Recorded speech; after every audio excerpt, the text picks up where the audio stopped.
अस्सलामु अलैकुम वरहमतुल्लाहि वबरकातुहू। अब्दुल करीम आज़ाद मुखातिब हूँ। आज आप दोस्तों की खिदमत में एक ऐसा तिलस्मी राज नुस्खा लेकर हाजिर हुए हैं जो ना सिर्फ इंसानी सेहत को बरकरार रखता है बल्कि तिब्बी उम्र को भी बरकरार रखता है और जिस्म में मौजूद हरारत और ऑक्सीजन की जो कमी वाक़ई हो जाती है जिस्म के अंदर, क्योंकि ऑक्सीजन जिस्म के लिए इंतहाई ज़रूरी है और हरारत भी इसी तरह इंसान के लिए इंतहाई ज़रूरी है। तो इन सब बातों को मद्देनज़र रखते हुए आज का नुस्खा इंतहाई लाजवाब रिज़ल्ट का हामिल है, जो कि एक तिलस्म से कम नहीं, ये फिल-4 रिज़ल्ट का हामिल है। इस्तेमाल करते ही 15-20 मिनट में रिज़ल्ट आना शुरू हो जाता है।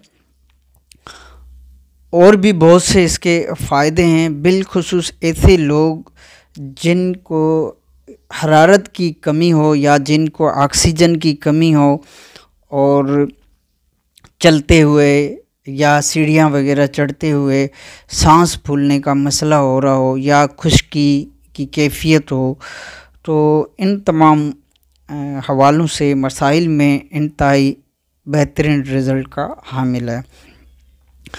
फ़ायदे तो इसके बहुत ज़्यादा हैं, लेकिन मुख्तसरन जो आपको बताएं ये इसके मुख्तसरन फ़ायदे हैं, क्योंकि वीडियो फिर लंबी हो जाएगी। तो हमारा मकसद है मुख्तसरन वीडियो बनाना, तो कोशिश करेंगे कि इसी के अंदर जितनी भी बातें हैं वो आपको समझा सकें।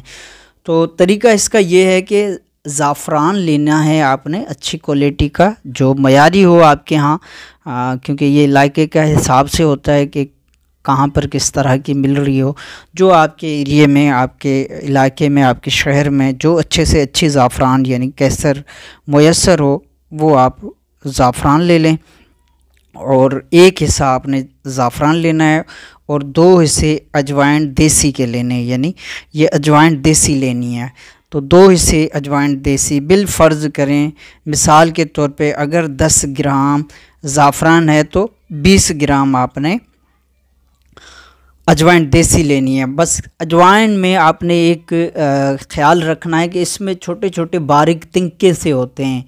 ये अजवाइन में एक, जैसा कि ये तिनके, इस तरह के तिनके छोटे छोटे जो होते हैं, इनको आपने चुन लेना है। ये तिनके बिल्कुल ना हो, सिर्फ बीज हों, या इसके अलावा अजवाइन में काफ़ी सारी और बीज भी पाए जाते हैं, छोटे छोटे बारीक बीज नज़र आते हैं, तो उनको भी आपने चुन लेना है। बीजों को जो अजवाइन के अलावा बीज हों, बारीक से बीज होते हैं तो वो भी आते हैं इसमें साथ, तो उनको भी आपने निकाल लेना है। सिर्फ अजवाइन के बीज हों, तो ये अजवाइन देसी है, यानी कि इसमें आपने अजवाइन देसी शामिल करना है। तो इस तरह आपने 1 हिस्सा ज़ाफ़रान, 2 हिस्से अजवाइन देसी शामिल करनी है। अब ये आप पे मुनहसर है कि आप तोले में बनाते हैं, यानी 10 ग्राम के हिसाब से बनाते हैं या 1 ग्राम की निस्बत से भी बना सकते हैं। मिसाल के तौर पे किसी के पास ध्यान अफोर्ड नहीं कर पाता तो 1 ग्राम ज़ाफ़रान, 2 ग्राम अजवाइन देसी, बस अजवाइन देसी को आपने साफ़ कर लेना है। ये ध्यान रहे सिर्फ अजवाइन होनी चाहिए, इसके अलावा बाकी कोई और चीज़ ना हो। अजवाइन के जो तिनके होते हैं इस बीजों के अंदर वो भी आपने निकाल लेना है। अब तरीका ये है कि हवन दस्ता में डालकर दोनों चीज़ों को पहले थोड़ा थोड़ा हवन दस्ता घुमाकर इसको, ताकि ये ज़ाफ़रान जो है ये इसमें पिस जाएगी। उसके बाद हल्की हल्की चोटें इसको मारते रहें, यहाँ तक आपने चोटें मारनी है कि ये तेल टाइप हो जाएगा। तेल तो नहीं होगा लेकिन इसमें नमी सी आ जाएगी, जो कि बिल्कुल तेल की तरह नमी नज़र आएगी, वो अजवाइन की नमी होगी। तो अगर इस तरह समझ में ना आए तो इतना कूटना है कि अजवाइन का कोई ज़रा भी बाकी ना रहे, बिल्कुल पेस्ट बन जाए। तो यहाँ पर सारा इसका राज है कि इसको इतना कूटना है कि ये बिल्कुल पेस्ट बन जाए। फिर इसको हवन दस्ता से निकाल कर और खरल में डालकर 1-1 कतरा आपने शहद डालना है, असल खालिस शहद, छोटी मक्खी का शहद आपने 1-1 कतरा डालकर इसको खरल करना है, ताकि ये गोंदे हुए आटे की तरह बन जाए। तो बस यहाँ पर ये मुकम्मल तैयार है। अब इसकी छोटी छोटी काली मिर्च से भी कम नहीं तो काली मिर्च बराबर छोटी छोटी गोलियां बनाकर इसे रात भर किसी बर्तन वगैरह में रख दें, पुन वगैरह में, छानी वगैरह में आप इसको रख लें तो सुबह तक ये बिल्कुल खुश्क हो जाएंगे। आप महफूज रखें। एक गोली सुबह नाश्ते के बाद, एक गोली रात को खाने के बाद दूध से लेना है। दूध बकरी का मिल जाए सबसे बेहतर, वरना गाय का दूध इस्तेमाल किया जाएगा। कोशिश कीजिए गाय बकरी में दोनों में से किसी एक का दूध मिल जाए तो सबसे बेहतर। बाज़ारी दूध क्योंकि उसमें वो इंजेक्शन लगा हुआ दूध होता है तो वो बेहतर है कि वो ना इस्तेमाल किया जाए। अलबत्ता अगर कोई मजबूरी है तो फिर वो भी आप इस्तेमाल कर सकते हैं। तो इस तरह ये सुबह शाम दूध के साथ इस्तेमाल की जाएगी। अब हरारत पूरी होने की कुछ अलामतें हैं कि जिस्म में हरारत और ऑक्सीजन वैसे तो जैसे चलते हुए या सीढ़ियाँ चढ़ते हुए सांस फूल रहा है तो वो इंशाअल्लाह अज़्ज़ व जल एक ही दिन में आपको पता चल जाएगा कि अब सीढ़ियों पे चढ़ते वक्त सांस नहीं फूल रहा या फिर चलते हुए सांस नहीं फूल रहा, तो यहाँ से आप समझ जाएंगे कि ऑक्सीजन जिस्म में बन रहा है। हरारत पूरी होने से की जो निशानी है वो ये कि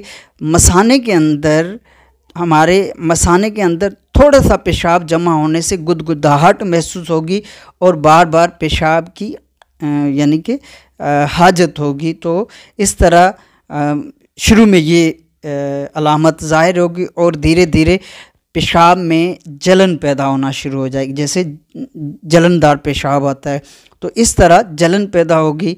और ये यहाँ पर समझ जाएं कि जिस्म में हरारत मुकम्मल होने वाली है।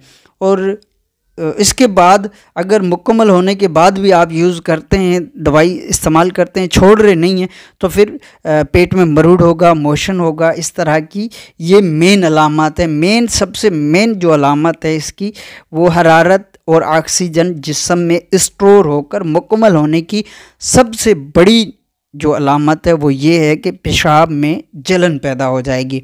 जब पेशाब में जलन पैदा हो जाए तो आप इसको 1 या 2 दिन तक आप मज़ीद इस्तेमाल करके छोड़ दें। अगर आप नहीं छोड़ते तो फिर 1-2 दिन में पेचिस भी हो जाएंगे, मरूड़ के साथ पेचिस होंगे। तो इस तरह क्योंकि सिफरा ज़्यादा बढ़ेगा जिस्म में तो वो आंतों के ऊपर आकर गिरेगा, तो इससे आंतें साफ़ होकर यहाँ से पेचिस लग जाएंगे, मरूड़ के साथ मरूड़ भी पैदा होगी। तो लिहाजा ये एक निशानियाँ होती हैं हरारत पूरी होने की। और इसके अलावा मुंह में छाले भी पैदा हो जाते हैं। तो और भी काफ़ी निशानियाँ हैं, लेकिन ये सिर्फ आम जो बताने की थी, ज़रूरी थी, वो आपको बता दिए।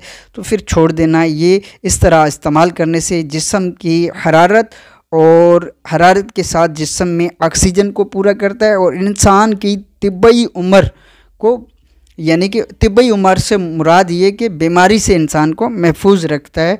और इस तरह इंसान की उम्र जो है वो उसके बढ़ने के चांस, जैसे 100 साल, 110 साल, 120 साल के लगभग उम्र जो है वो इंसान की हो जाती है।